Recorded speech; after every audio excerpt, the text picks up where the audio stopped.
Kung pang everyday use na motor ang hanap mo, matipid sa gas, may power, higit sa lahat komportabling sakyan, ay etong Honda Click ang isa sa mga may sasuggest ko. Bakit? Alamin natin. Roll intro.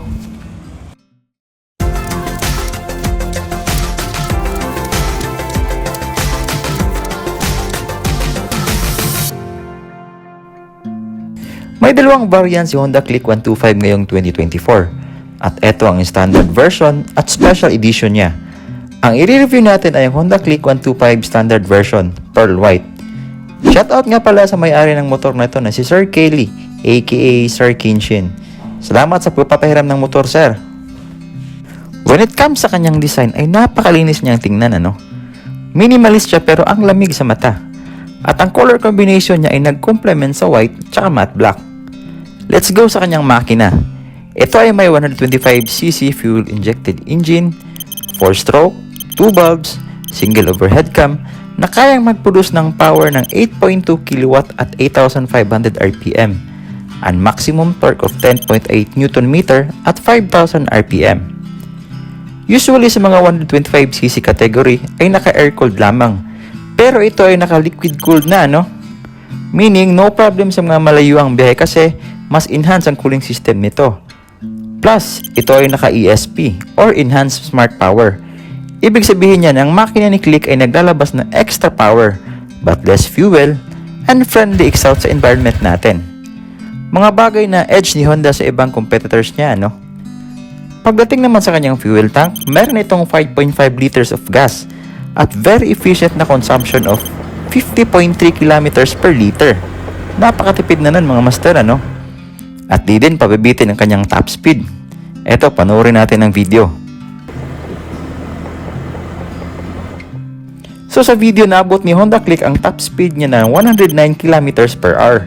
Stock engine lang yan, ha. Ang video nito ay galing po sa kapwa motovlogger natin na si Ma'am Langga Gail. Shoutout po sa iyo, ma'am.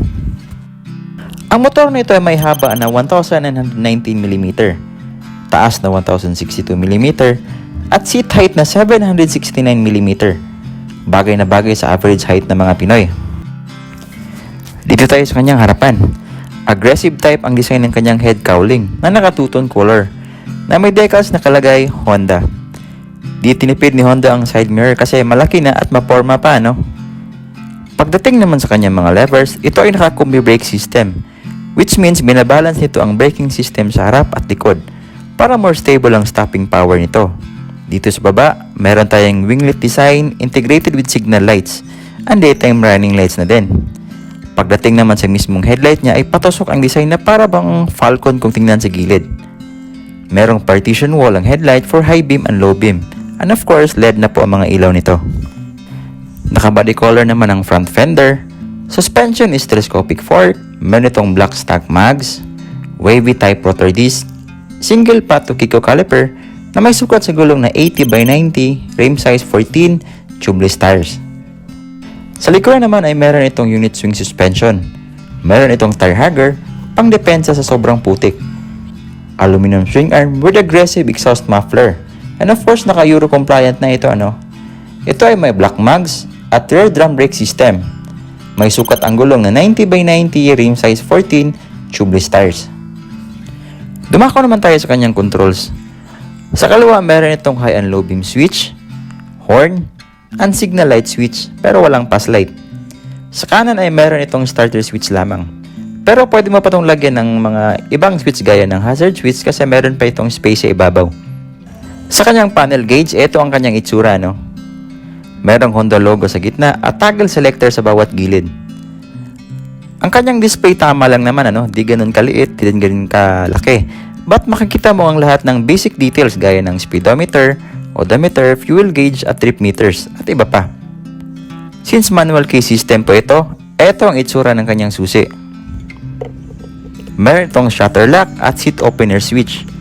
Sa gitna meron itong utility hook at mga side pockets bawat gilid. Ang importante dito ay ang sa kaliwa kasi meron itong malalim na side pocket at dito din nakalagay ang USB charging system natin na magagamit talaga natin especially kung malulobot ang mga cellphones natin. Pwede kang mag-charge anytime, of course. No wonder malakas ito sa ang scooter na to sa mga delivery riders natin. So, shoutout nga pala sa inyo mga sirs. Sa kanyang side profile naman, mayroon itong combination ng gold and black decals na complementary sa body fairings niya, no? Mayroon itong air winglet bawat gilid for aerodynamics. Ganon din sa side na ito, mayroon din combination decals ng gold and black na may decals nakalagay na click. Minimalist siyang tingnan pero napaka-eye-catching ang design, ano? Sa kanyang upuan naman ay naka-single color black at sakto lang ang lapad pero napakalambot ng foam nito. Kaya komportable siyang sakyan.